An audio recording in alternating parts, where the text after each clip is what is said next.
Good morning, good morning, good morning. So, for those of you guys who follow me on Facebook, you guys would know or maybe not know I have my blogs, and so I post my blogs up. Well, a year ago I wrote a blog called Confessions of a Bad Girlfriend, and I kind of talked about I wanted to confess before me and Deshaun got married. You know, I think it was probably around November. So I wrote a blog called Confessions of a Bad Girlfriend because when I was younger and a teenager and me and Deshaun dated, I was a bad girlfriend. I had a lot of trauma, and so a lot of my trauma affected our relationship, but it was because I didn't really know what was going on with myself or understand myself. I didn't even understand love. Whether people love people. Now that I'm older, I know that people love people. You know, I'm not struggling with that. So, of course my blog is called Confessions of a Bad Girlfriend.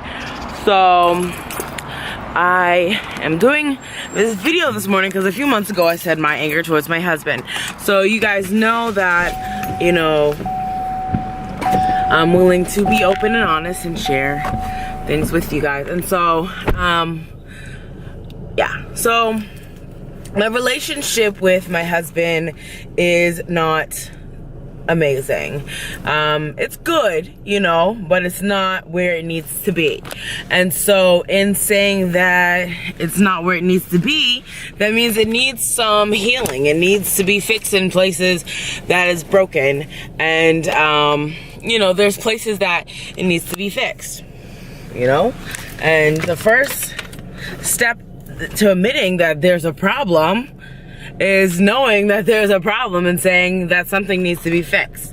Then once there's a problem, you need to fix the places where it is broken. Now, one place that I can say, because that is broken, is I did a video before called on one of my, I think it's on my other channel, Boops and Coops, was called Trust Issues. So there we go, there's one. Over time, I have been admitting to different things in which, in my relationship, that there are problems in. So one has been trust issues. So the first trust issue started with, me and Deshaun when I lived in Florida. So we had trust issues because I was a bad girlfriend when we were younger. We had dated previously before I moved down to Florida, and so I thought that he had gotten to know me a little bit more, how much I've changed and whatnot, which he didn't. So then we ended up splitting. A whole bunch of stuff occurred in the split. I didn't get my wedding. My wedding was canceled, and then a whole bunch of stuff happened in between the split, which I don't care to talk about on social media, because, you know, I don't want to put my husband out there like that. So therefore, in the split, you know, it caused a lot of trust issues with me, and I had just told him before we got married that if I could trust anybody with my heart, anybody with my life, you know, like besides God, it would be him. And right then and there, he failed the life out of me. Oh man, I was torn to pieces. So there has been a lot of unforgiveness, and so there goes step number 2. So here we are at step number 2, is there's unforgiveness there, okay? I know there's unforgiveness on his part because he was at subliminal messages me on social media and has never said anything once positive about me on social media. And he says that because no one sees my name, that they don't know it's about me. But there's never been one good post ever, since even before we got married. Like, yeah, even before we got married. So I know that due to that, I'm not stupid. I know there's some type of pain there. I figured it out. You know, ding, the light bulb kind of went off. You know, there must be some pain there, because if you can't say anything good, you're holding and harboring in something. You know, did you marry me for God knows what reason? You know, or God knows what reason. So, excuse me, I'm eating pizza from last night. So there's a lot. So there's unforgiveness there. Unforgiveness, especially on my part, because I just feel like, you know, for me, my biggest thing is that I trusted him.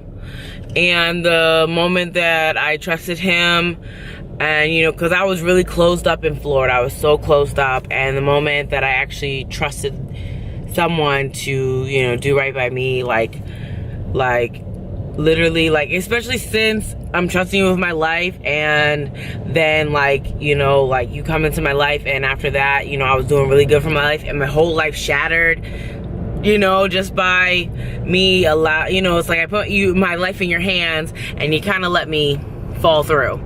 So it's like, I'm on the floor. I'm on the floor. Like, can I get up?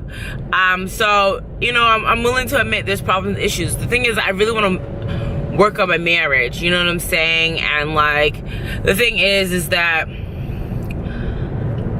there's steps, you know. It's like, where do you even start, you know?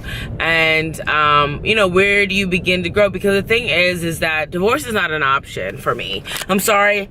My family has a history of divorce in it. I'm sorry, divorce is not an option for me. It's, we're gonna figure this out. But the thing is how do you figure it out? Where do you start? You know, where is the bottom line of figuring out how to build back a relationship, or even to say how to build a healthy relationship? Because, like I said, I have a thing called Confessions of a Bad Girlfriend.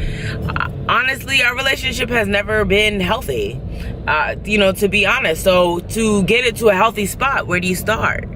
You know, to get it to a place where things are okay, where do you start? You know, asking questions like, you know, how do you want to be loved?